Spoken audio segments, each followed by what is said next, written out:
예, 반갑습니다. 오늘 반갑고요. 우리 지영 씨 힘들죠? 기다렸는데. 예. 자, 그러면은 오늘은 동안성형 시술을 하기 전에 간단한 상담 그리고 디자인을 한번 해보겠습니다. 예, 자, 다시 봅시다. 자, 얼굴을 볼 때는 크게 두 영역으로 나누면 됩니다. 하나는 T 영역. T 영역을 딱 이렇게 나누고, 그 다음에 U 영역. U는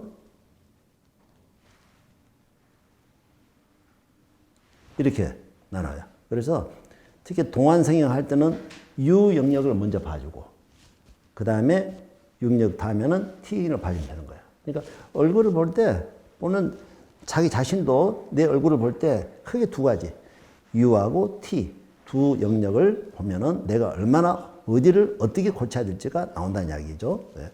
제가 그걸 다시 한번 조금 더. 자, 그 다음에 U 영역. U 영역은 이제 나이가 들므로 해서 변화되는 이제 부위죠. U 영역은 바로 이 부위예요. 이렇게.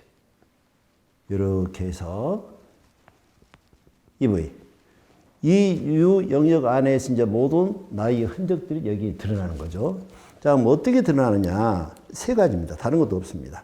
첫째는 나이가 들면 탄력이 떨어지면서 처지거든요. 처지는 현상이 어디서 보이느냐?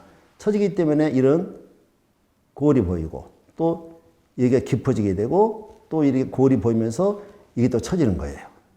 이쪽도 골이 보이면서 이렇게 골이 보이면서 이게 처지는 거죠. 처지는 거. 그래서 좀 정리를 해보면은 바쁘네요, 바빠. 보시면은 처짐을 1번 들어갑시다.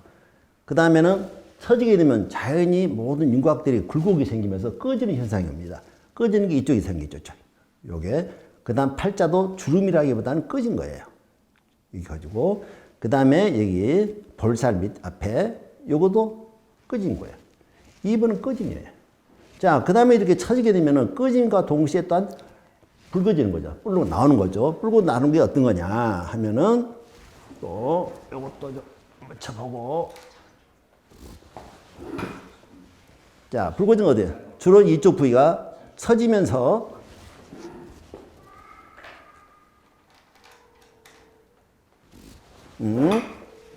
처지면서 이 부위가 붉어지죠.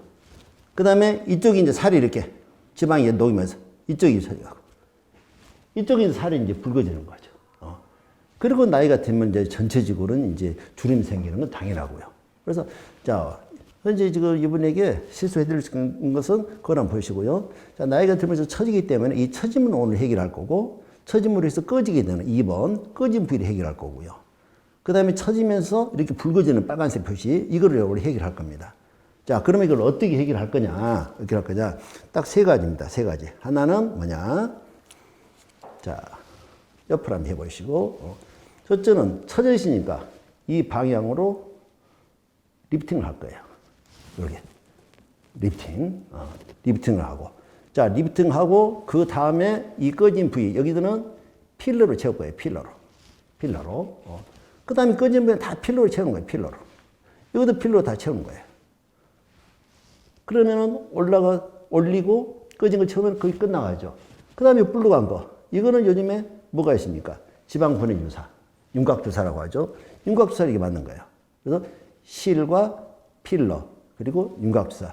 세 가지면 동안성형 끝나는 겁니다. 그리고 마지막 마무리는 이제 피부를 하는 거죠. 피부는 우리가 보일 수도 있고 안 보일 수 있는 아주 가는 미세한 주름들이 있습니다. 또 표정주름이 있죠. 이마를 위로 한번 올려보세요. 이런 이마의 주름들, 미간 한번 찡그려보세요. 이렇게. 미간의 주름들, 그 눈가 웃어보시고, 예, 눈가에 이르면서 눈 밑에 주름들. 이런 표정 주름들은 보톡스라는 거고, 그 다음 이 피부면도 보이지 않게 미세한 주름이 또 다 있는 거예요. 그래서 이거는 전체적인 소위, 안면 보톡스. 그거를 전체적으로 깔아주면은 또 피부가 개선되는 거죠. 그래서 오늘 이거를 이분에게 이 전체를 시술을 또 할 겁니다. 그래서 다음 영상에서는 이보다는 시술을 라이브로 직접 보여드리도록 하겠습니다. 혹시 본인 뭐 궁금한 거나 좀 뭐 있으면 말씀하시죠. 오늘 시술에 대해서. 아프나요? 좋은 질문이에요. 자, 이 수술할 때 실을 여기서 이렇게 넣는데 실 들어가는 부위는 이제 부분 마취를 하는 겁니다. 물론 부분 마취할 때 반대로 조금 찔리니까 그때는 좀 아프죠. 그러나 우리가 보톡스를 맞을 때도 그 정도로 다 통증이 있습니다. 그래서 그냥 보톡스 맞는다 정도로 생각하시면 될 것 같고요. 그래도 본인이 겁이 많거나 정말로 참는 게 좀 힘들다. 그럴 때는 수면 마취를 하지만은 지금까지 제가 경험상 거의 90% 이상은 수면 마취 없이 그냥 부분 마취로 다 하고 있습니다. 크게 뭐 아프거나 그런 거는 뭐 걱정 안 하셔도 되는 겁니다. 하고 나서는? 하고 나서는 뭐 특별히 아프다기보다는 이제 부기 같은 게 한 2, 3일 정도는 많이 부을 수 있으니까 끝나고 나서 고기를 숙이지 말고 한 3일 정도는 시원한 그 얼음 시원한 물수건으로 냉찜질을 해주시면 도움이 되고요. 그리고 한 며칠 또 소염제 같은 거 진통제 먹으면 되고요. 그리고 안에 이제 실이 들어가서 약간 꺼시꺼시한 느낌이 있는데 사람마다 다르지만은 2, 3주 정도는 그런 느낌을 가질 수가 있어요. 그러나 그것은 뭐 정상적인 거니까 별로 걱정하거나 그럴 건 없고요. 그리고 오늘 시술하시게 되면 특별하게 병원에 또 오실 필요도 없습니다. 특별한 문제가 대부분 없을 거예요. 왜냐하면은 실을 할 때 가장 그 부작용이라고 해야 되나 그런 합병증 같은 게 있다 그러면 혹시 알고 계신 거 있어요? 모르죠. 딤플이라고 그래. 뭐 꺼진 현상이 오거든요. 근데 그거는 주로 왜 오느냐? 그거는 이렇게 눈썹에서 아래를 쭉 내려보면은 앞쪽에 웃어보세요. 이렇게 표정이 만들어진 부위에 실이 있을 때 딤플이 옵니다. 그래서 이 라인에 웃을 때 웃어보세요. 웃을 때 표정이 만들어진 부위, 이 안에 실이 안 들어오면 딤플이 안 생깁니다. 그러니까는 딤플은 전혀 이제 걱정할 게 없고. 그 다음에 필러에 대한 여러 가지 부작용이나 그런 것들 사람들이 말씀하시는데 필러를 가장 중요한 것은 주사 바늘을 아주 샤프한 바늘을 쓸 거냐 아니면 끝이 뭉퉁한 캔들라를 쓸 거냐 그에 따라 다르거든요. 첫째는 캔들라를 쓰게 되고 바늘을 두꺼운 바늘을 쓰게 되면은 전혀 어떤 필러에 대해서 문제나 부작용은 전혀 없는 거예요. 그래도 문제가 조금이라도 오버됐다 그럴 때는 바로 녹일 수 있으니까 정말 안전하죠. 그러나 필러도 이제 아주 질이 여러 가지니까 좋은 필러, 명품 필러를 선택하시는 게 거의 현명하죠.